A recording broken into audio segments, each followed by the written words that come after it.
Viewers السلام علیکم. ہم بات کرتے ہیں مردانہ کمزوری کی، جو کہ پاکستان کی دیواریں بھری ہوئی ہیں مردانہ کمزوری کے اشتہاروں سے. مردانہ کمزوری کا شرطیہ علاج، جس کو اریکٹائل ڈسفنکشن کہتے ہیں، اس کے زیادہ تر کاز تو سائیکلوجیکلی ہوتے ہیں کہ لوگ پرفارم نہیں کر پاتے. یہ مردوں کے لیے زیادہ آبویسلی مردوں میں ہی مسئلہ ہوتا ہے کہ وہ پرفارم نہیں کر پاتے، شادی کے بعد ایشوز ہو جاتے ہیں.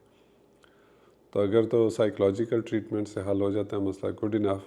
ورنہ پھر آپ یہ ہے کہ اگر پینائل ڈاپلر کرواتے ہیں، ڈاپلر الٹراساؤنڈ اسکین پینس کا ہوتا ہے، اس میں اگر ایک چیز ہوتی ہے وینس لیک. اگر وینس لیک ڈائگنوزز ہوتا ہے تو اس کا مطلب یہ ہوتا ہے کہ پینس کے اندر بلڈ جو ہے وہ چلا جاتا ہے لیکن ریٹین نہیں ہوتا، تو اریکشن مینٹین نہیں ہوتی اور فوراً ختم ہو جاتی ہے یا بالکل ہوتی ہی نہیں. تو اگر تو وینس لیک ایویڈنس ہمیں ملتی ہے ڈاپلر الٹراساؤنڈ اسکین پینس میں، جس میں کہ اب نارمل وینز ہوتی ہیں پینس کی بیس میں، جو کہ جو بلڈ فلو نارملی نہیں ڈرین ہونا چاہیے اس کو وہ ڈرین کر جاتی ہیں، جس سے اریکشن نہیں ہوتی.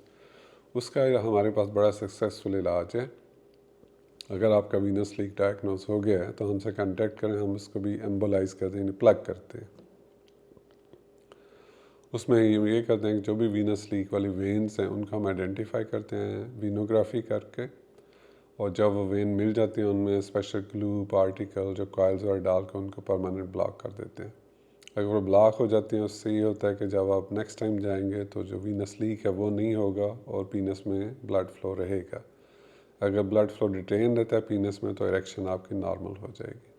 تو یہ اچھا علاج ہے، منیملی انویسیو ہے. اگین ڈے کیس پروسیجر ہے، آپ کروانے کے 1-2 گھنٹے بعد گھر جا سکتے ہیں. Thank you.